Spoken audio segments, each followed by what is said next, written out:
Assalamualaikum warahmatullahi wabarakatuh. Pertemuan kali ini kita akan bahas tentang bioteknologi modern. Kenapa dikatakan modern? Karena dia memerlukan teknologi yang lebih maju daripada bioteknologi konvensional. Yang pertama yang akan kita bahas adalah bioteknologi di bidang pertanian. Di bidang pertanian ini tujuannya apa? Untuk memenuhi kebutuhan pangan yang terus meningkat. Kita tahu bahwa makhluk hidup itu atau manusia jumlahnya semakin banyak, sehingga kebutuhan pangannya juga akan lebih banyak, dan ini bisa teratasi dengan adanya bioteknologi di bidang pertanian. Caranya bagaimana? Yang pertama, kita bisa melakukan teknik rekayasa genetika, yaitu dengan melakukan manipulasi susunan gen suatu organisme sehingga dapat dihasilkan organisme yang memiliki sifat baru. Jadi dia tidak akan sama dengan induknya. Atau sering disebut menghasilkan tanaman transgenik. Contohnya pada jagung, padi, kedelai, tomat, dan pepaya. Nah, ini adalah proses teknik rekayasa genetik. Yang pertama, ini ada makhluk hidup. Makhluk hidup kita tahu dia pasti memiliki DNA pada inti selnya, mengandung gen yang ingin disisipkan. Jadi misalnya di sini adalah makhluk hidup yang anti hama. Yang kedua adalah DNA yang akan dipotong. Jadi di sini mungkin dia besar tapi tidak tahan hama. Jadi kita harus potong yang tidak tahan hama ini. Langkah ketiga, setelah dipotong, kita gabungkan dari DNA yang tahan hama dengan yang tidak tahan hama. Digabungkan dan akan beregenerasi menjadi tanaman yang tahan hama atau tanaman transgenik yang tahan hama. Itu adalah proses teknik rekayasa genetik. Di sini ada gambar contoh perbedaan jagung. Jagung yang atas itu tahan hama, yang bawah tidak tahan hama. Berarti yang atas di sini adalah contoh dari penerapan bioteknologi. Otomatis ini akan lebih menguntungkan. Yang kedua adalah gambar beras. Beras ini gambar B ini adalah hasil rekayasa genetik. Bedanya apa? Yang di sini berwarna putih, kalau yang di sini berwarna kuning atau orange. Ini karena dia lebih tinggi kandungan beta karotin atau vitamin A. Jadi yang B ini, tanaman transgenik ini, dia lebih bergizi. Kenapa? Karena mengandung vitamin A yang lebih tinggi.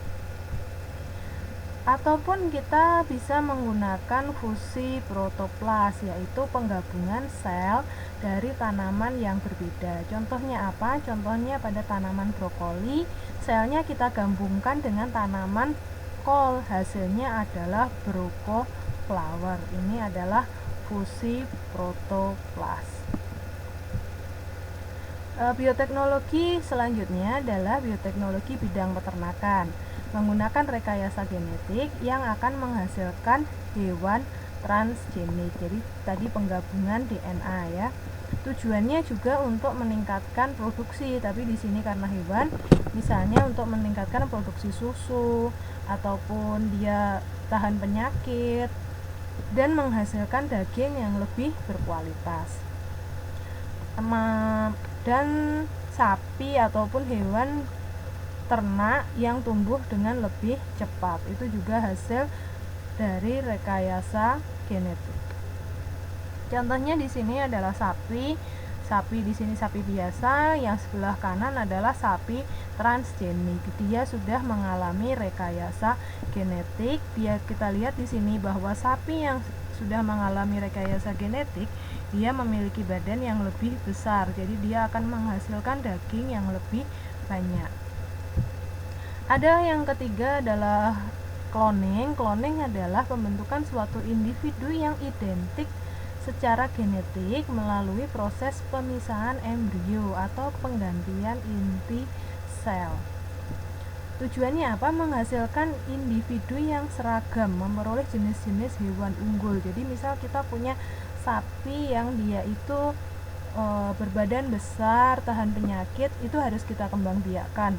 Salah satunya dengan cara cloning. Prosesnya seperti apa? Di sini misalnya pada domba. Ada domba A, ada domba B. Pada domba A yang kita ambil hanya sel tubuhnya, pada domba B yang kita ambil adalah sel telurnya. Kita gabungkan antara sel tubuh domba A dengan sel telur domba B.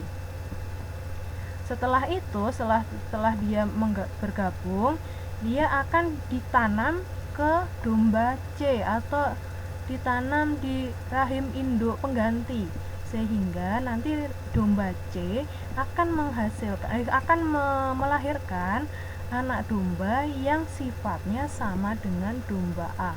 Jadi di sini yang bersifat unggul adalah domba A. Ini adalah tahapan dari cloning. Selanjutnya ada bioteknologi bidang kesehatan. Contohnya apa? Contohnya adalah antibiotik. Antibiotik ini digunakan untuk melawan infeksi akibat bakteri dan jamur. Contohnya misalnya adalah penisilin, amoxicillin, itu adalah contoh dari antibiotik. Ada juga insulin sintetis. Untuk apa? Untuk mengontrol kadar gula darah. Kita tahu bahwa insulin atau hormon insulin itu bertugas untuk mengontrol kadar gula dalam darah.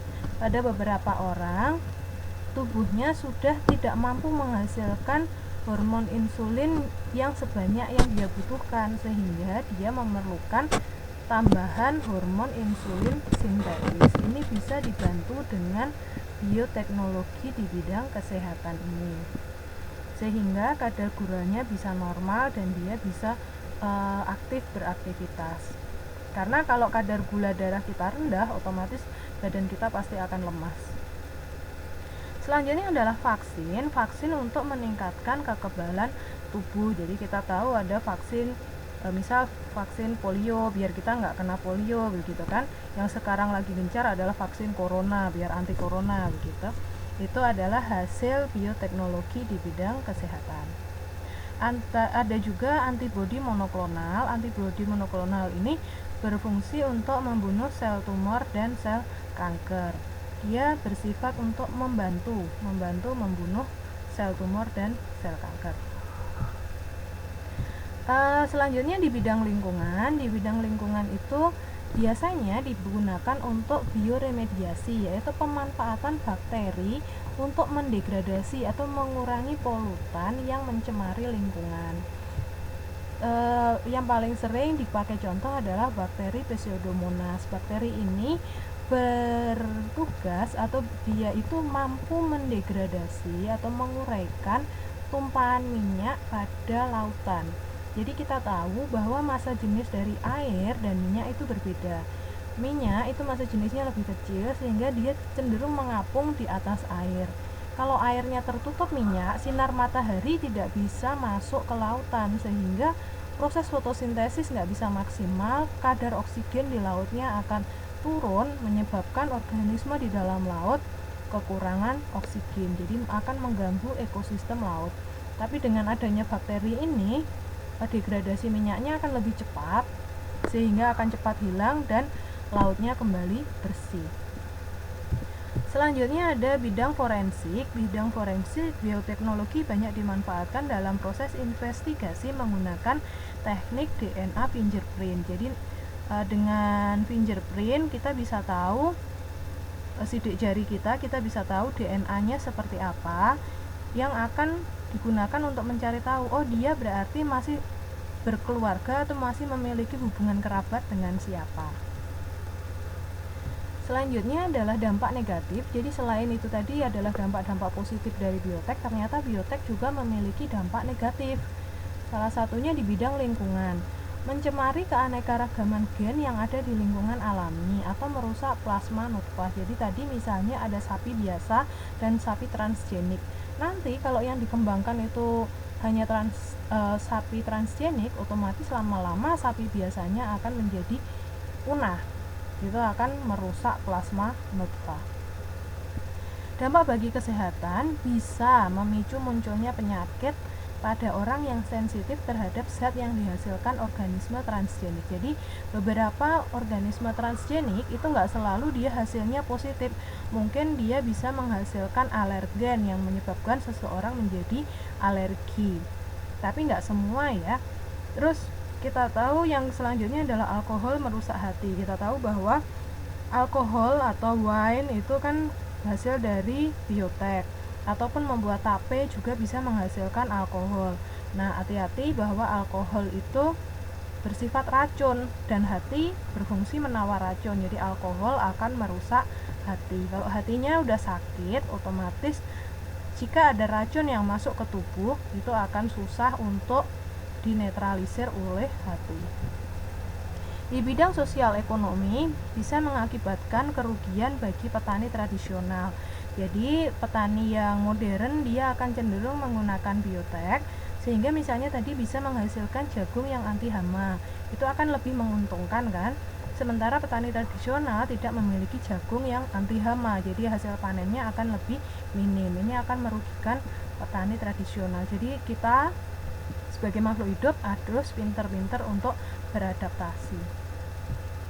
Sekian untuk materi bioteknologi modern, semoga bermanfaat. Terima kasih. Wassalamualaikum.